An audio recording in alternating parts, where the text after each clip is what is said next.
G'day everyone, it's Turbo Tristan here, and in today's video I'm very excited and pleased to announce we are working with Exedy racing clutches in this video. And in this box right here we have the new Exedy Hyper Series single plate EVO clutch. Now it's not EVO as in that EVO, it's EVO in their latest evolution of clutches. Now they make these to suit Civic Type R, WRX, EVO, and many more cars to come. They'll be releasing more and more of these as the year progresses. Very soon these are going to be available on the market. If not already, they were launched at the Tokyo Auto Salon, and I've actually had this before anyone else in the country, and I actually had it in November last year, but I was waiting for parts so I could put this together so I could put my brand new clutch on the engine. So let's dive in, take a look what's in the box, and we'll go through some of the features and specs, and we'll get it fitted up there, and then we'll get the gearbox on so I can go into the car.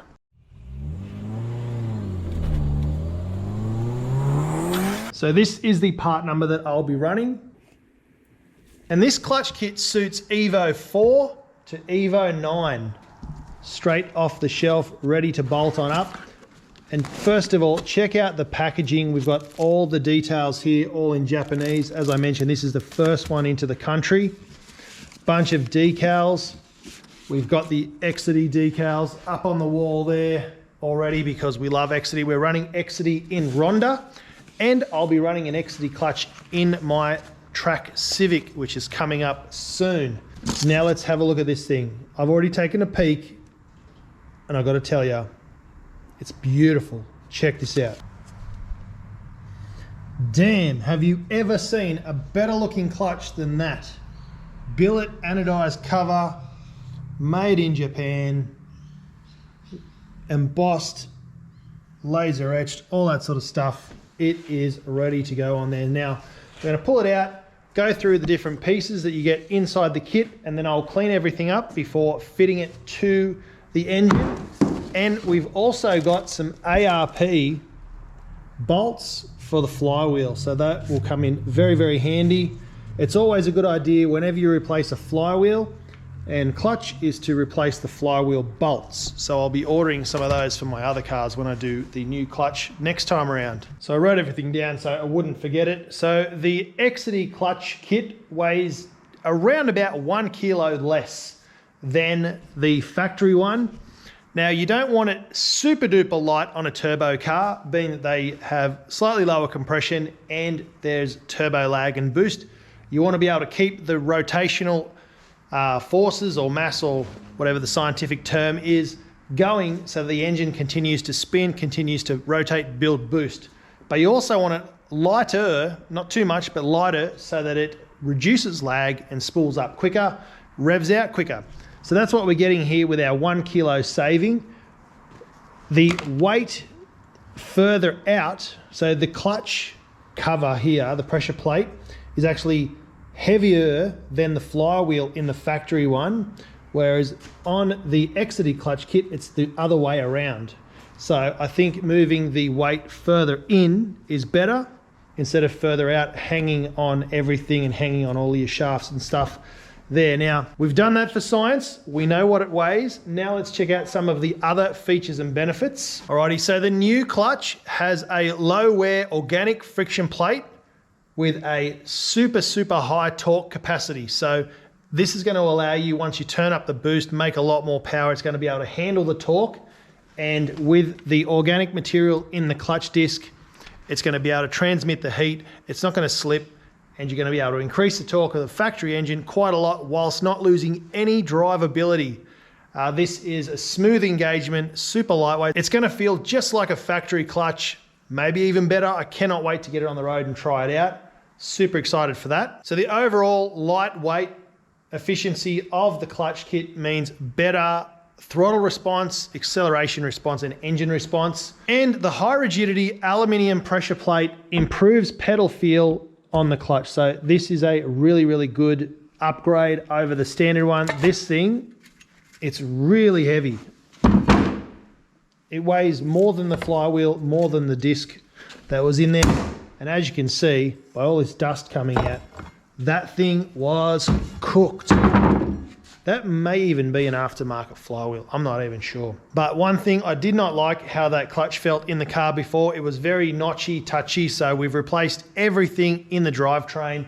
So it's going to be even better than it could possibly ever be.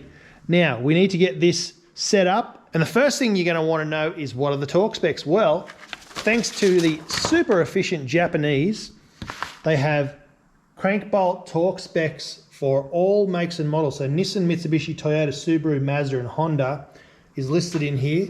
So for this one, Mitsubishi, it tells us 127 to 137 Newton meters.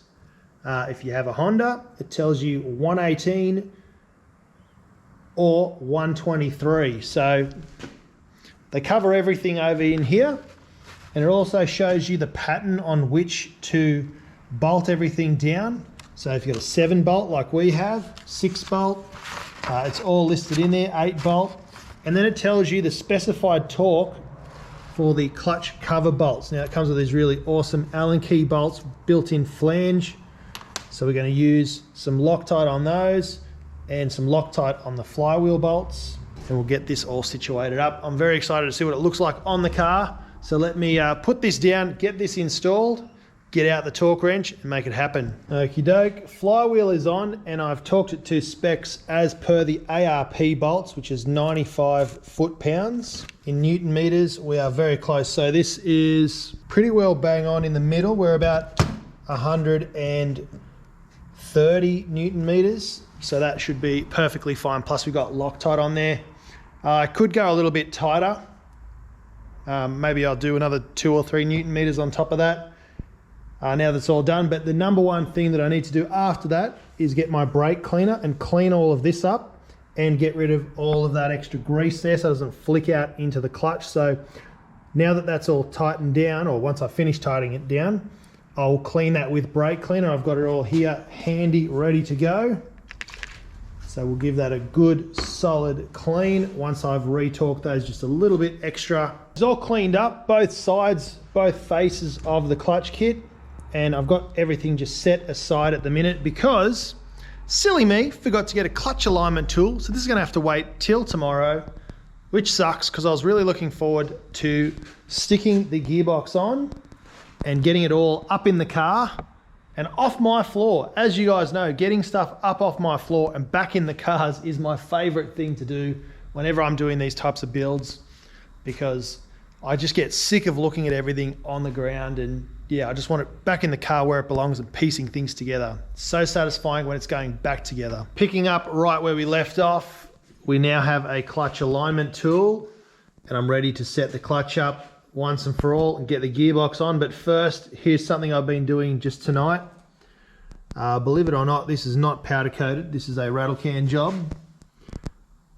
And it's the OEM sort of style, but in a wrinkle black finish on a rocker cover for a customer with a K24 Turbo CL9.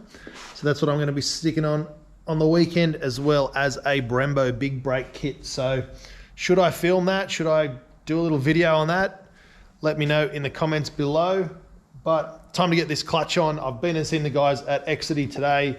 Man, what an awesome bunch of dudes, and I cannot wait to get this on. I'm also going to take the car, the EVO, to Exedy once the car is done, and once it's running and driving, because they want to feel this awesome new clutch. Like I mentioned, this is brand new clutch technology, if you will, or it's a brand new product for them. They haven't even tested it themselves, so I'm the guinea pig. It's obviously been tried and tested, and they know it does its job awesomely, but the guys in Australia haven't checked it out. This has come all the way from Japan. The Japanese are very proud of what they've made, and they cannot wait to get these out in the market in Australia. So without further ado, let me clear off this without chipping my awesome paint job, and we'll get that billet clutch plate on there and torque to spec. Then it's gearbox on, transfer case on, move this under the car and get the engine in the car. I cannot wait for that. Man, check that out. That looks amazing on there. It's a shame I'm going to cover that up with a gearbox, but you and me will know that that's in there. What a good bit of gear. Just absolutely perfect. Billet lightweight plate cover. Man, It's going to be a shame to cover that up. But without further ado, let's get the gearbox up here on the table, bend with the knees, and I'll try and get that on there so that that's one more thing done. I've got to change a couple of fittings and stuff in the engine bay, and then it's ready to fit the engine in the bay. So I cannot wait for that. It'll be a major, major milestone. Get the drive shafts in, get the wheels on, and it can go down on the ground for the first time since early November. What a milestone. Cannot wait. It's all thanks to Exedy for sorting out the clutch. This is amazing.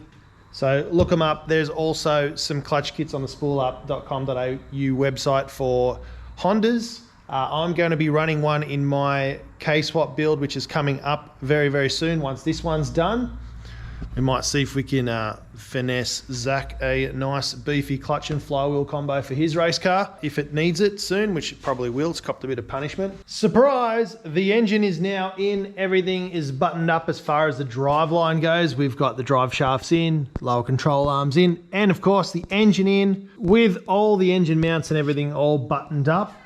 The tail shaft is in, but while we're underneath here, let's just take a minute to appreciate this amazing NVIDIA exhaust, which is from Pro Speed Racing. Stainless steel cast dump pipe, stainless steel with beautiful welds, flex joint, plenty of clearance around everything, and a high flow cat. So this car before just had a straight pipe, no flex joint, no cat, no center res, and one muffler at the back with a massive hole in it, and it was rusted out to the absolute crap house. Now we have a full 3-inch stainless steel exhaust with a center res, a rear muffler, titanium tip, and beautiful flanges all the way through, and it's going to flow amazingly. When I got the car, it had a factory dump pipe and an EVO 4 stock turbo on it. Now we've got a larger cast stainless dump pipe, a Turbo Smart 15 PSI wastegate, and we've got an EVO 8 turbo, which is a significant size upgrade. The feed or the inlet is as big on the inside as the EVO 4 one is on the outside. So should be a decent upgrade just for now. And now let's take a look at what it looks like from up the front. And let's take a peek in here and see that amazing Exedy clutch that we have just installed. Again, thank you so much to Exedy clutches. This has been a dream come true to be the world first, or at least the Australian first, EVO running an EVO clutch, which is the Hyper single series from Exedy. First one to fit it, first one in the country. Express flown out from Japan. It's just sorry that I took such a long time to get it installed in the car, but worth the wait. I'm just so stoked with how this whole build's coming together. All the zinc plating and everything, which came from Baz at Springy Automotive and Restorations. He's the EVO guru. We just need to fab up some intercooler pipes with my new, bigger, thicker intercooler. I'm going to take that over to next level fab shortly, once the car is just about running. Let's take it down, take a look at the top, what it looks like now with everything in there. I haven't even seen it because I just basically put the bolts on and then lifted it straight up and then did all this underneath. So let's check out what that looks like, because it's going to be such a mint improvement from before. Damn, son, would you look at that? So what we haven't really spent too much time going over is all the paint work and everything that I've done here. There's been a couple of teasers online, but this just looks amazing. This is 6 layers of paint, and it's very hard to pick up on camera. It kind of looks a little bit pinkish on the camera screen, but it is a very deep candy red. You can see silver underneath with a red blood base and then a pearl clear over the top. Looks amazing.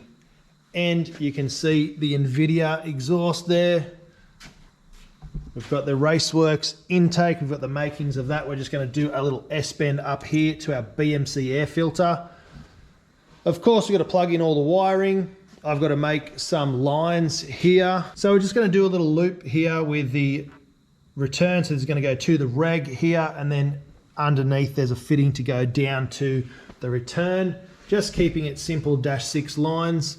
and I've got to mount the fuel filter. I've got the RACEWORKS coil on plug kit, RACEWORKS catch can, all the RACEWORKS stuff, the silicon, the fuel rail, the coil pack kit, and the catch can. All this stuff is available at spoolup.com.au. Check it out, as well as the fuel pressure regulator. So all of that is available, but now it's just going to be neatening up, buttoning up, and just getting all this sort of stuff put back to where it's supposed to go. That's going to be it for this video. Massive shout out to Exedy. Definitely look forward to working with you guys again. I cannot wait to drive on this clutch. I've got to bleed it all up and do all that stuff. We'll do that off camera. It's getting very, very close. We can almost put the bonnet back on. What an improvement. I can't believe it. Anyway, that's enough. See you later. Don't forget to spool up, bring the boost, and we'll see you in the next one. Cheers.